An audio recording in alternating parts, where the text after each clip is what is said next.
야고보서 1장 16절 17절 오늘 말씀입니다.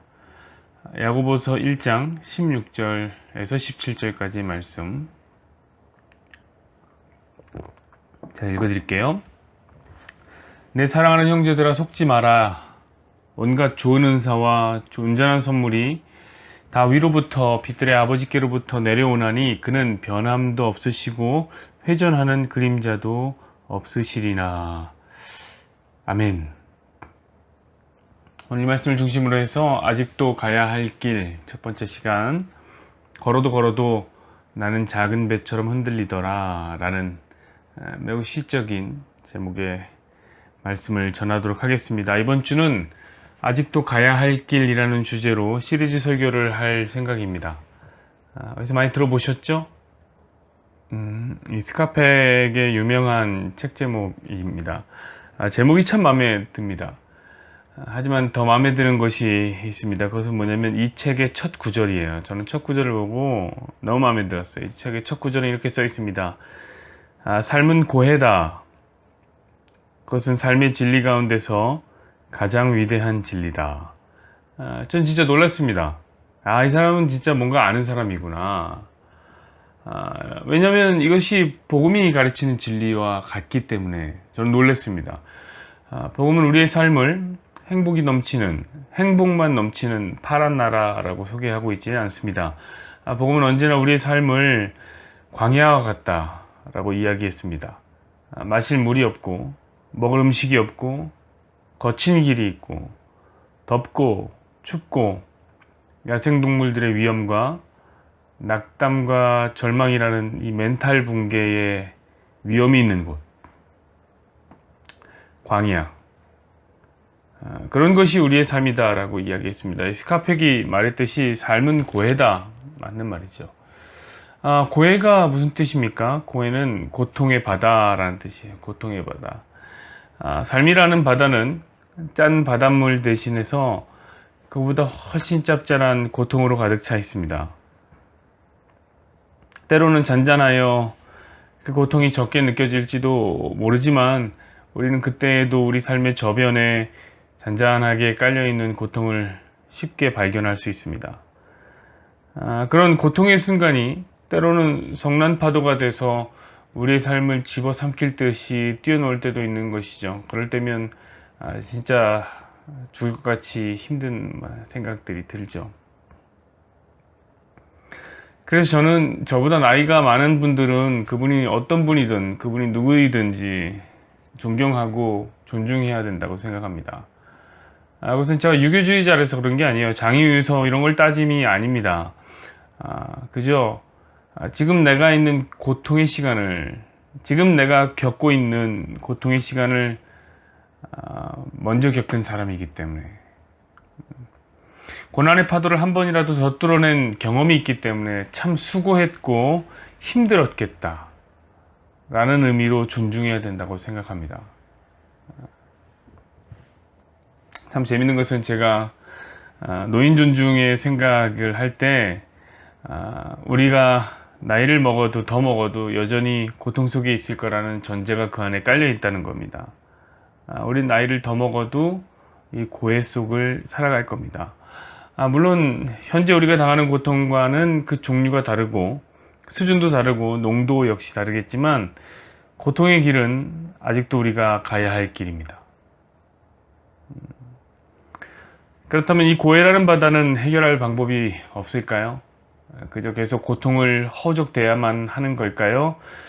사실 저는 이 스카펙을 기대했습니다. 그런 뭔가를 알고 있는 사람인지라 마치 부처님이 생즉고라고 말한 것처럼 삶은 고해다 이렇게 말씀한 분이기 때문에 뭔가 해결 방법이 있는 줄 알았습니다. 근데 제가 인상 깊게 본 그 첫 줄을 지나서 둘째 줄을 읽자마자 이런 생각을 했습니다. 그도 역시 부족한 인간일 뿐이구나 라는 결론을 했어요. 첫 줄에 이렇게 써 있었죠. 삶은 고해다. 이것은 삶의 진리 가운데서 가장 위대한 진리다 라는 위대한 통찰을 해놓고선 그는 이렇게 말을 이어갑니다. 그러나 그러한 평범한 진리를 이해하고 받아들일 때 삶은 더 이상 고해가 아니다. 사랑하는 여러분, 이것은 너무 관념적인 답이 아닙니까? 현실과 너무 동떨어져 있어요. 아프니까 청춘이다 라는 글을 쓴 분이 있죠. 많은 청춘들에게 문매를 맞지 않았습니까? 그 교수의 이야기처럼 인생은 고통스럽다라는 평범한 진리를 이해하고 받아들이면 더 이상 인생 고통스럽지가 않다? 이거 정말인가요? 물론 그의 논지는 제가 이해가 갑니다. 이해 못하는 바가 아닙니다. 정말 많은 사람들이 인생을 그릴 때 보면 늘 장밋빛깔로 그리는 사람들이 많아요. 마치 자기 인생에는 아무 문제가 없을 것이고 절망도 있지 않을 것처럼 생각하며 산단 말이에요. 너무 이 긍정의 힘인가 뭔가 하는 녀석 때문에 자기 인생들은 다 파랗게 칠하는 거예요. 꿈과 희망이 가득한 파란 나라로 만들고 있는 것입니다.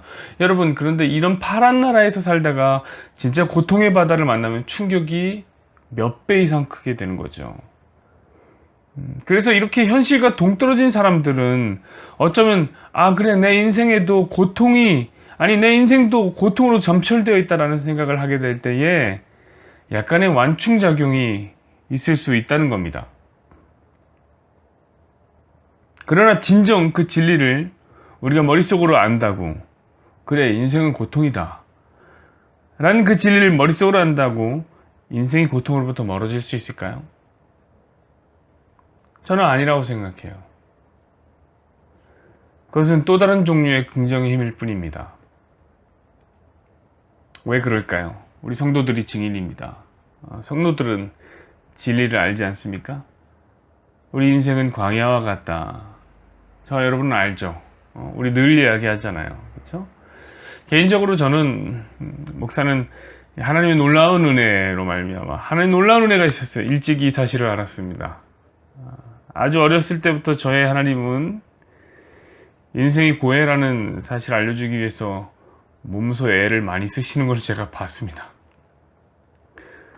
말하고 싶지도 않습니다. 그래서 저는 단 한순간이라도 예전으로 돌아가고 싶다는 생각을 해본 적이 없습니다.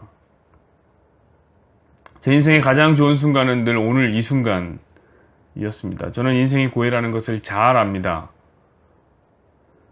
그렇다면 저는 힘들지 않을까요? 진리를 아니까 안 힘들까요? 아닙니다. 더 힘들어요. 자라보고 놀란 가슴 소뚜껑 보고 놀란다고 고통의 경험이 많으면 많을수록 뭔가 좀 담대해지기보다는 작은 일에도 깜짝깜짝 놀라게 돼요. 우리 대학부 녀석들이 그런 얘기를 하잖아요. 저한테 목사님 너무 소심하다고.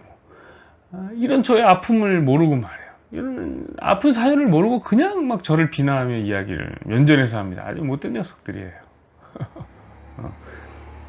이런 이야기를 해도 되나 이런 생각하시는 분이 있는데 괜찮습니다. 왜냐면 우리 아이들이 저한테 고백했어요. 어차피 자기들은 60반 예배 안 드린다고. 그러니까 좀 욕 좀 해도 됩니다. 중요한 건 뭐냐면 안다고 해결되는 문제가 아니라는 거예요. 이거 안다고 해결 안 됩니다. 그 진리를 알고 그 진리의 길을 따라서 걸어도 오늘 우리 설교의 제목처럼 나는 걸어도 나는 작은 배처럼 흔들리더라. 이것이 저의 결론입니다. 정말 힘들고 어려운 일들을 경험해봤으니 이 정도 일에는 흔들리지 않겠지라고 생각하면 어김없이 흔들리고 있어요. 저는 말씀이 정확하게 우리를 진단한다고 생각합니다. 우리 16절 말씀을 한번 보시죠. 내 사랑하는 형제들아 속지 말라. 성경은 속지 말라고 합니다. 무엇에 속지 말라는 걸까요? 사람에 속지 말라는 거예요. 어떤 사람들은 시험을 받으면서 하나님이 나를 시험하셔서 그렇다라고 말합니다. 여러분, 시험이 뭡니까? 우리 인생에 찾아오는 고통스러운 일이에요. 그런데 야고보는 말합니다. 그 시험은 하나님이 주시는 게 아니다. 인간들이 원래 악하기 때문이다. 이렇게 얘기하는 거예요. 자기의 죄성이 고통을 가져온다는 것입니다. 저는 이 말이 맞다고 생각해요. 삶이 고해가 된 이유는 성경은 정확하게 죄 때문이라고 말합니다. 죄 때문에 죽음이 찾아왔고 죽음이라는 강력한 파도가 우리 인생을 덮어버리기 전에 그 죽음의 아류인 작은 파도들이 우리 삶을 끊임없이 툭툭툭툭 치는 것입니다. 그러니까 인간은 걸어도 작은 배처럼 흔들리는 겁니다. 오늘 야고보는 그런 인간을 이렇게 묘사했습니다. 우리가 읽지 않은 1장 10절 11절은 이렇게 써 있습니다. 부한 자는 자기의 낮아짐을 자랑할지니 이는 그가 풀의 꽃과 같이 지나감이라. 해가 돋고 뜨거운 바람이 불어 풀을 말리면 꽃이 떨어져 그 모양의 아름다움이 없어지나니 부한 자도 그 행한 일에 이와 같이 쇠잔하리라. 여러분, 인간은 풀과 같습니다. 꽃과 같습니다. 시간이 지나면 풀도 마르고 꽃도 떨어집니다. 인간은 죄로 인해 쇠잔한 상태로 변해갑니다. 바로 이것입니다, 여러분. 인간은 하루하루 변해갑니다. 우리는 시간에 의해서 흔들립니다. 흔들리지 않고 피는 꽃은 없는 것입니다. 그래서 늘 걸어도 흔들리는 거예요. 우리는 앞으로도 흔들리며 걸어가게 될 것입니다. 그것은 진리를 안다고 되는 문제가 아닙니다. 그것은 열심히 살아본다고 되는 문제가 아니에요. 우리 다 열심히 살고 있잖아요. 그래도 고통의 문제들은 여전히 찾아온단 말이에요. 저는 요즘에 설교를 준비하면서 참 답답할 때가 있습니다. 여러분들도 이제는 다 아시겠지만 제 설교의 답은 늘 똑같잖아요. 그렇죠? 결국에 깔때기예요. 예수님으로 끝나는 거예요. 예수님 잘 믿자, 우리.